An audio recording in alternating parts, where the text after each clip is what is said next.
Hey friends, did you know your struggles don't stay contained? You might think you're managing them. You might think you're keeping it together. You might even think no one can tell. But the truth is, what you're carrying ripples out into everything. The burden you're white knuckling shows up in how you snap at your kids over nothing, in how you withdraw from your husband, in how you can't focus at work, in how you scroll your phone for hours instead of sleeping. The thing you think you're containing, it's affecting your mood, your energy, your relationships, your physical health, your patience, and your joy. It's touching everything. And until you can see the full impact, until you can trace the ripples effect of what you're carrying, you won't understand why change is so urgent. Today is day 6 of the Unshakable journey, and we're examining the ripple effect. Not to shame you, but to help you see clearly what's at stake if you keep carrying burdens you were never meant to carry alone. So let's get honest about the impact. But before we dive in, welcome to Graceful Growth in Midlife. I'm Teresa. If you're new here, this podcast is where we navigate cultural chaos and personal struggles with biblical clarity and grace. We're figuring this out together, creating unshakable faith in an unstable world. Now, before we jump in, if you haven't joined the free Unshakable 21-day faith journey yet, you can sign up at thegracefulgrowth.com/unshakable. It's a complete downloadable workbook with daily emails walking you through discovery, understanding, and healing. It's designed to help you build unshakable faith in this unstable world. Now, here's the thing. It's called the 21-day journey, but you don't have to do it in 21 consecutive days. You can work through it at your own pace. Take time to absorb. Sit with the hard questions. Some days might need more than one day, and that's completely okay. This isn't a race. It's about depth, not speed. Also, if you find you need more space for journaling than what's provided in the workbook or the section, there are additional journal pages in each section, plus in the back. So use them, fill them up. This is your journey, and you get to make it work for you.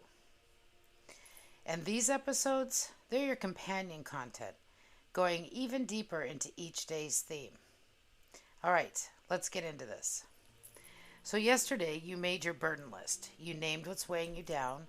You identified what you've been carrying alone. And today, we're asking a harder question. What is this costing you? Because here's what happens when we carry burdens for too long. We adapt. We compensate. We find ways to function around the weight. And after a while, we stop noticing how much it's affecting us. The anger becomes normal. The exhaustion becomes your baseline. The withdrawal becomes your default, and the numbness becomes who you think you are. You forget what it felt like before. You can't imagine what it would feel like without it. But just because you've adapted doesn't mean it's not costing you. And today we're taking an honest look at the cost. Not to heap guilt on you, not to make you feel worse, but because sometimes we need to see the full impact before we're willing to do the hard work of change. Proverbs 4 verse 23 says, "Above all else, guard your heart, for everything you do flows from it." Everything you do flows from your heart. Your heart, the core of who you are, what you believe, what you're carrying, that's the source, and everything else flows from there. If your heart is burdened, angry, fearful, exhausted, that flows into everything else. Your mood, your energy, your relationships, your physical health, your patience with your kids, your engagement with your spouse, your ability to focus at work, your capacity for joy. Everything flows from what you carry in your heart. So today we're tracing the ripple, we're connecting the dots. We're seeing clearly what's at stake. Because you can't change what you can't see, and you won't fight for freedom if you don't understand what you're losing by staying stuck. So the first question your workbook asks, how do your burdens and struggles affect your daily life?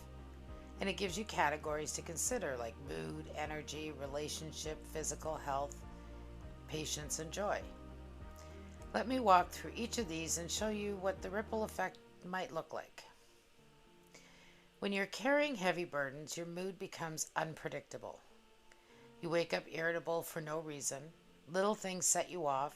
You overreact to minor inconveniences, and you're snappy with people you love. And here's the thing, you might not even connect it to the burden you're carrying. You think, I'm just moody today, or I didn't sleep well, or it's just been a long week.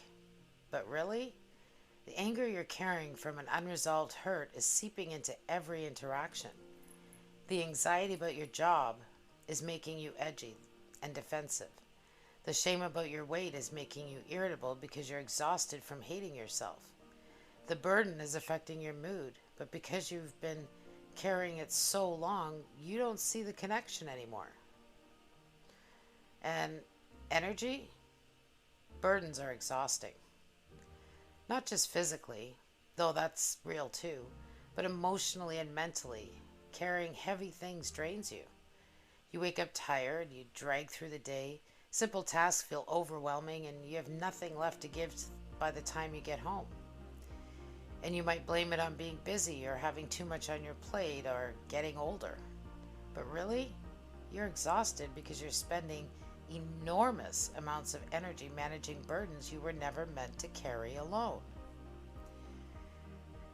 The mental load of worrying about your finances, the emotional weight of a broken relationship, the constant vigilance of trying to control everything so nothing falls apart, that's exhausting work. And it's stealing your energy for everything else. Relationships. This is where the ripple effect becomes more visible. When you're burdened, you withdraw.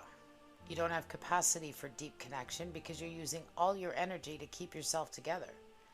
You're physically present but emotionally absent. You go through the motions, but you're not really there.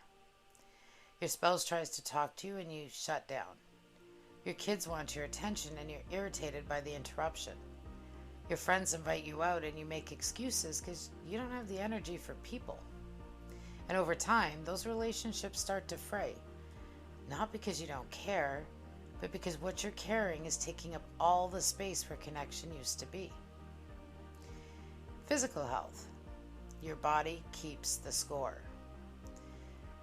Stress manifests as headaches, stomach issues, muscle tension, sleep problems, weight gain. You might be eating to cope or not eating because anxiety has killed your appetite. You might be exhausted but can't sleep because your mind won't turn off. Your immune system takes a hit, you get sick more often, and you feel run down. And you might think, I just need to exercise more, or I need to eat better. But really, your body is responding to what you're carrying. And until you address the burden, the physical symptoms will keep showing up. Patience. When you're burdened, your fuse gets shorter. Things that wouldn't normally bother you become intolerable. You snap over spilled milk. You lose your temper at home over homework. You blow up over nothing, and then you hate yourself for it. And your kids bear the brunt of it. Your spouse catches the overflow. The people closest to you get the version of you that's been drained by carrying what you're carrying. Not because you don't love them, but because you have nothing left to give. And joy. This one is the hardest to measure, but maybe the most significant. When you're burdened, joy becomes elusive. You go through the motions of life, but you're not really present. You laugh, but it doesn't reach your eyes. You smile, but it's performance, not genuine delight. The things that used to bring you joy, like hobbies, friendships, experiences, don't anymore. You just feel numb, disconnected, like you're going through the motions. And you might think, this is just what midlife feels like, or this is just who I am now. But it's not. It's what carrying burdens you were never meant to carry looks like. And you've adapted to it for so long, you've forgotten what joy actually feels like. Do you see the ripple? One burden, one unresolved hurt, one unaddressed fear, one lie you're believing about yourself touches everything. Your mood, your energy, your relationships, your health, your patience, your capacity for joy. It doesn't stay contained. It ripples out. The second question asks, what emotions show up most often because of these struggles? And it gives you examples like anger, sadness, anxiety, shame, and numbness. Let me talk about each of these because naming the emotion is the first step towards addressing it. So anger. Anger is often a secondary emotion. It's what we feel on the surface, but underneath there's usually something else. Fear, hurt, maybe disappointment, grief, helplessness. When you're carrying a burden you can't control, anger gives you a sense of power. It makes you feel like you're doing something even when you're not. So you rage at traffic, you snap at your family, you seethe over injustices, real or imagined.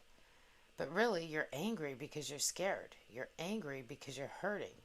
You're angry because you feel powerless. And until you address what's underneath the anger, it's going to keep showing up. Sadness. This is grief, loss, and disappointment. Maybe it's grief over what you've lost, a relationship that ended, a dream that died, a version of yourself that you can't get back. Maybe it's disappointment over where you are. This isn't where you thought you'd be at this age, in this season. Maybe it's just a deep, pervasive sadness that you can't fully explain but can't shake. And here's what happens when we don't acknowledge sadness. It seeps into everything. It colors how you see the world.